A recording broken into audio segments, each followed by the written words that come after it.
Good evening, I'm Megan Dillard. KFDM News is saddened to report the death of our colleague, our friend Bill Leger. He was killed in a collision early this morning in Louisiana. Bill was a member of our family as an anchorman and reporter for about 20 years, and his work on television and his community service touched families across Southeast Texas during that time. According to Louisiana State Police, Bill was driving south on Highway 93 near Scott, Louisiana, close to Lafayette, at about 1 this morning when his Jeep ran off the road at a curve. He pulled back onto the road and his Jeep overturned, coming to rest in the middle of the northbound lane. A vehicle driven by 52-year-old Clint Melanson was traveling north and hit Bill's Jeep. Bill died. State police arrested the other driver for DWI after officers determined his blood alcohol level was above the legal limit. He was taken to jail for DWI first offense. Toxicology samples were taken from Bill, which is standard in fatal accidents, and the results are pending.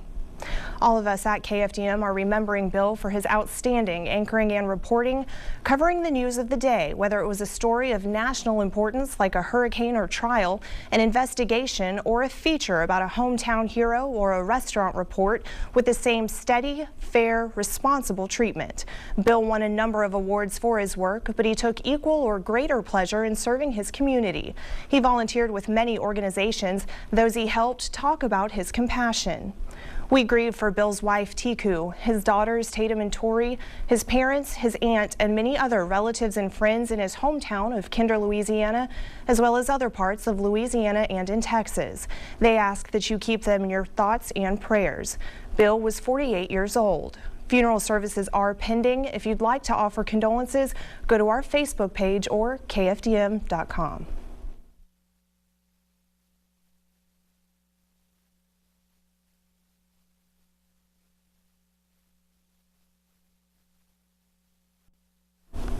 If you saw city buses operating in Port Arthur today, it's something you haven't seen in nearly 20 years. Today, the city ran buses to gauge how much interest there might be in bringing back Saturday service. The Port Arthur Transit Department also explained today was a way to help people get back and forth to the mall for last-minute Christmas shopping. The operations supervisor said people were excited to see buses in operation, and hopefully this will pique enough interest to bring that service back. The goal is better serve our citizens of Port Arthur, and give them more efficient transportation, get back and forth to work and other things they need to do. Buses ran today from 8:15 in the morning and continues for just a few more minutes. It stops at 6:15. Coleman explained it would cost more than $1 million annually to restore Saturday bus service in Port Arthur. And the Port Arthur Police Department's Blue Santa program handed out hundreds of presents to children earlier today. About 500 families signed up in advance to help make Christmas a little brighter for their kids. KFDM's Justin Hinton explains. Each name called, you want to take a picture with Santa? Brings a new family forward, ready to collect their children's toys. It's helping me to help my kids to have a wonderful Christmas. Cheese! Ho, ho, ho, ho. All part of the Port Arthur Police Department's Blue Santa program. For some kids, this is the only Christmas that they'll have. And so that puts a smile on our face, and it's definitely going to put a smile on their face. Let's take a picture. Pictures with Santa and a giant slide are two new additions that bring the whole family together. But this year, we want to do something very special, and I think it's going off pretty well. Come say hi. Just ask foster mom Sidonia Keel, who brought her two young kids, Heaven right here, baby, and Jalen. This is their first time actually seeing Santa. Yeah, she was one last year, and he'd be one on the 27th, so I'm happy about it. The single mom has 3 grown children of her own, but felt called to do something more. The Blue Santa program, combined with a few sacrifices of her own, allow her to do just that. I had bought me a brand new car, a Dodge Avenger, candy apple red, and when I got them, I had to trade it off because I wanted more room for us to travel. So I did a lot for these kids. But she says she'd do it all again in a heartbeat. I went to Buckland's Children, and I'm considering to get me some more. Creating new memories with a new generation of kids. In Port Arthur, Justin Hinton, KFDM 6 News. This is the 21st Blue Santa program for the Port Arthur Police Department. They started with only 10 kids back in 1992. Well, everyone knows Santa's favorite snack is milk and cookies, and today at a church in Orange, Santa and children got to take part in the tasty treat.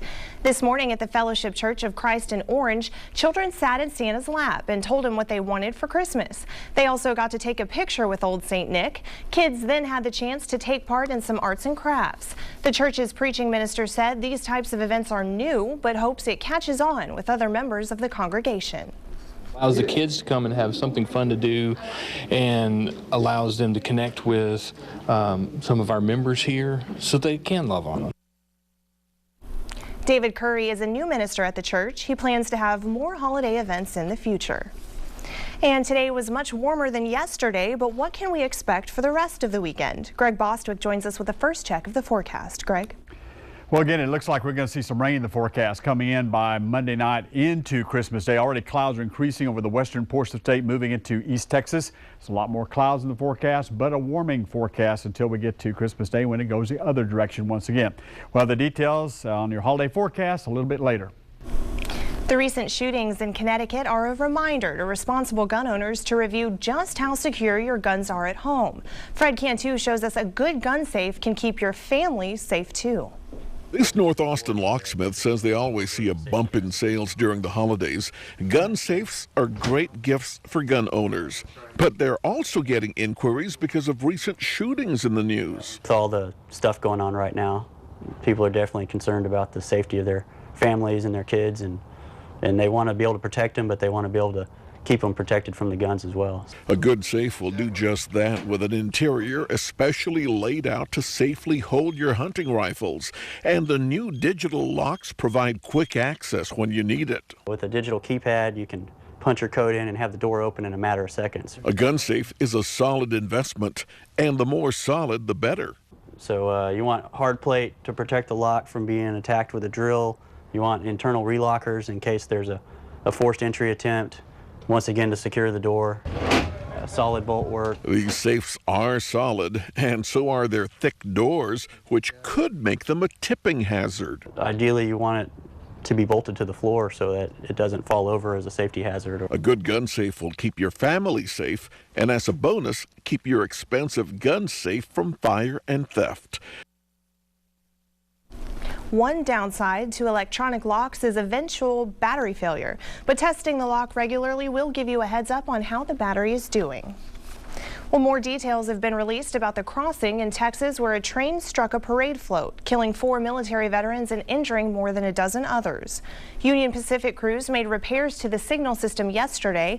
That came after a statement was released from lawyers representing the families of the victims. They claim a team of experts found a defect in the crossing signal. Union Pacific has said it plans on going above and beyond the minimum federal regulations for the crossing. Dozens of people in Houston braved freezing temperatures and long lines, all for a pair of shoes. The newest Air Jordan shoes were released yesterday. It's the 11th version of the infamous shoe with a retro look, but the price isn't so retro, nearly $200. Shoppers began lining up Wednesday afternoon. The shoes have already shown up on eBay, selling for upwards of $300. In these days of webcams and the internet, it's safe to say someone is always watching, and a Houston delivery driver found that out the hard way after being caught on tape stealing a package he was supposed to deliver. Jeffrey McShann has more.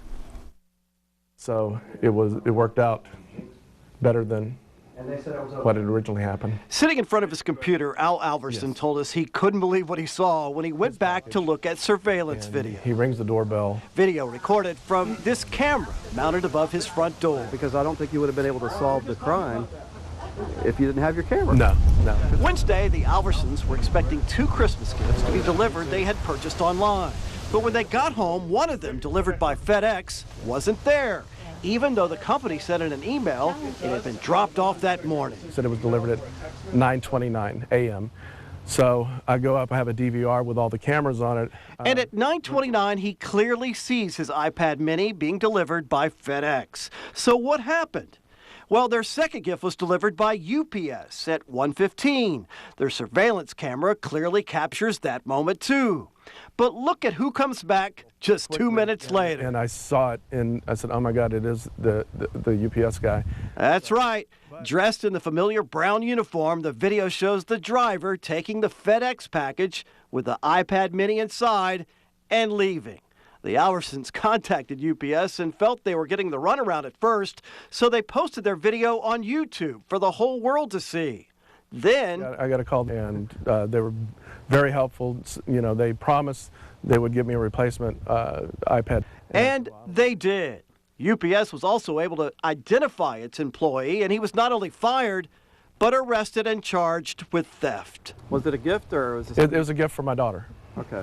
And now she knows what she's getting. Yeah, now she knows. No, he won't need to wrap this one. And Greg's here with a quick look at the weather. And it looks like we're again going to see some rain in our forecast. Looks like coming our way by Christmas Day. Well, the details in just a moment.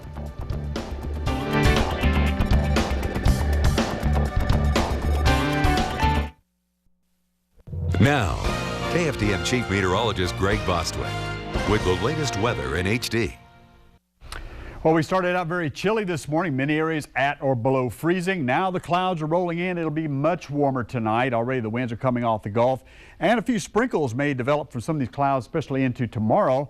Around the state, a much warmer situation today than yesterday. Temperatures in the 60s all the way to the Red River, 70s down in South Texas, a rather cool 48 up toward Amarillo. And locally at the airport, right now in the mid-50s. Now, we're not going to see temperatures changing much more over that. Probably a few degrees cooler, and it may actually warm a little bit toward morning as the winds increase off the Gulf out to our west. 61 in Houston. We did manage to hit a high of 66, 70 in Lufkin, and 75 down toward Corpus Christi. Lots of clouds rolling in from the west overnight into tomorrow. See, a few showers will be possible. Anything that develops here will be very light, though, widely scattered. The coverage rain only 20%. The main chance of rain comes into play Monday night into Christmas Day with a storm system on the west coast moving in. We'll talk about that in detail in a moment, but some snow continues as well in the northeastern portion of the country. But the main action is out west over northern California into Washington, Oregon, kind of zooming into that area. A lot of rain around San Francisco. Snows, heavy snows over the Sierras, around Reno, Lake Tahoe. Some of those areas will see several feet of snow tonight. And this storm system will be winding off to the east over the next few days and will definitely bring us a high coverage of rain on Christmas Day at 90%. And with that, in its wake, some cold air up in Canada will be released to the south. And we'll see some pretty chilly temperatures toward the middle of the next week. Right now in the teens and 20s along the northern portion of the country into the Great Lakes, and fairly mild down south, and of course in Texas as well. The forecast for the Gulf will look for seas to run about 2 to 3 feet. Winds will be out of the south tomorrow in excess of 20 knots. Winds picking up. Water temperature at 60 degrees, and mostly cloudy to partly cloudy skies tonight for the lakes. You're going to see lows much warmer. By daybreak, it should be around 54, 55. For the Triangle, also partly cloudy as we head toward morning. Temperatures may actually warm a little bit more again into the mid to upper 50s. And it looks like partly cloudy skies will rule tomorrow. The coverage of rain is small, 20%. For the lakes, heading up to about 75, fairly warm. And for the Triangle, variable clouds, a small chance of a sprinkle of rain. Highs will be reaching the lower to middle 70s. And the extended outlook will call for that next front, which again is in California now.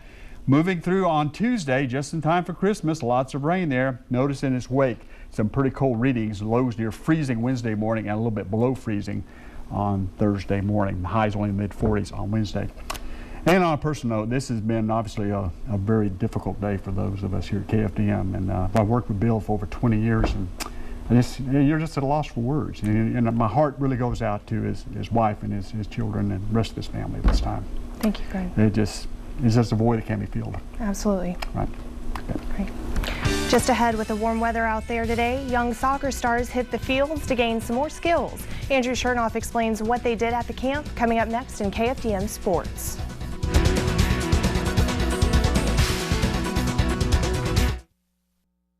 Now, KFDM Sports at HD with Andrew Chernoff. Well, only in Southeast Texas would you be able to be outside and in shorts a few days before Christmas. Everywhere else, well, you'd be bundled up. But days like this, you must take advantage of, and many soccer players did just that. Today, the Lamar soccer program had its Shop Till You Drop camp. The idea of the camp was to give soccer players a chance to learn some more skills on the pitch while their parents get them their final Christmas gifts. The 20 or so campers made the most of their time today at the event. The youngsters worked on improving their ball handling skills while the more experienced players worked on team tactics. According to head coach Orlando Cervantes, it was another successful camp for the program. A couple of weeks ago, the college ID camp had 80 participants, but today was just as fun for the head coach. He knows when both the parents and their kids are happy they signed up, it's a good thing. I've done some of these camps in different places, California and in Arizona, Indiana.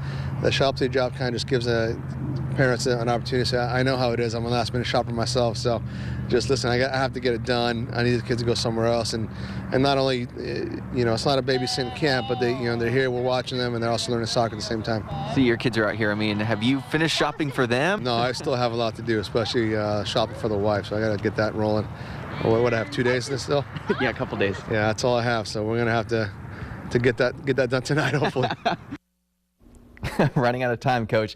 And the camps are not done just yet for the winter. The Lady Cards soccer program is hosting another camp beginning on January 2nd at the Lamar Soccer Complex. The 3-day camp is for boys and girls in kindergarten through 8th grade. Once there, the players will learn skills from members of the Lamar soccer team. You can register online for the camp at lamarsoccercamp.com. Sticking with soccer, but we go to the indoor game now. Actually, check that. We're going to move on to the NFL. Dallas Cowboys are getting ready to play a huge game tomorrow against the New Orleans Saints. It will be the Cowboys' penultimate game of the regular season. The good news for Dallas, it still controls its own destiny. Should Dallas lose tomorrow, well, it's not so easy to get into the playoffs. The Saints would love to play spoiler and hurt Dallas's chances of making the playoffs, and Saints head coach Joe Vitt says it's all going to come down to stopping Cowboys quarterback Tony Romo. I think to a man, everybody comes back at the same size, and he has Brett Favre-like characteristics. He's got the same arm action. The ball comes out flat. It's a low trajectory. He buys time. He's got pocket awareness. He can make the impromptu play, and he's got his A game going right now. So I know that's, special company that we're putting him in, but that's kind of skill-wise who reminds you when he's hot. He gets them out of bad plays and in good ones. He's really smart. And I think part of the fact that, he's gone against us enough, he may have an upper hand there. To the AFC, where the Houston Texans also have an important game coming up tomorrow. The Texans play host to the Minnesota Vikings. A win and Houston clinches home field advantage in the playoffs. The key tomorrow will be the Texans' defense. They are going up against Vikings running back Adrian Peterson, who's only 294 yards away from breaking the single-season rushing record.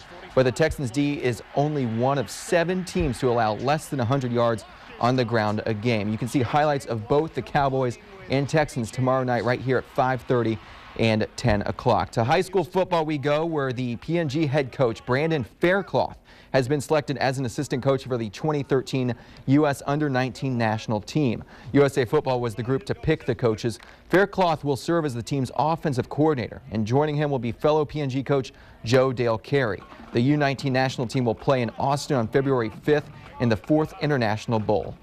College basketball for you. Texas Longhorns taking on Michigan State, closing seconds of the first half. Michigan State with it. Brandon Dawson misses the layup, but Derek Nix is there for the putback. Second half, shot clock winding down, and Adrian Payne brings the pain. He slams it home. Sparty up by 3. Later, it's Nix. He gets the ball inside, backs down his defender and puts it in with the foul. Longhorns keep on fighting, though. Julian Lewis, he hits the tough jumper after getting the roll. He also draws the foul net. Texas would get within 2, but that would be as close as it got. Adrian Payne gets another dunk right here. Sparty wins 67-56. And there we go. The Texas Strikers also in action tonight. Their second game of a 3-game road trip. They're up in Rockford, Illinois, about to start their contest against the Rampage. The team looking for its first win of the season. We will have an update on that game coming up tonight at 10 o'clock. And going back to college basketball for a second, the LU men's basketball team has its first home game of the regular season next Saturday, so something to look forward to. It's been a long time for the Cards to be back at home. Good. Good luck to them. Yep. Great. Thanks, and we'll be right back.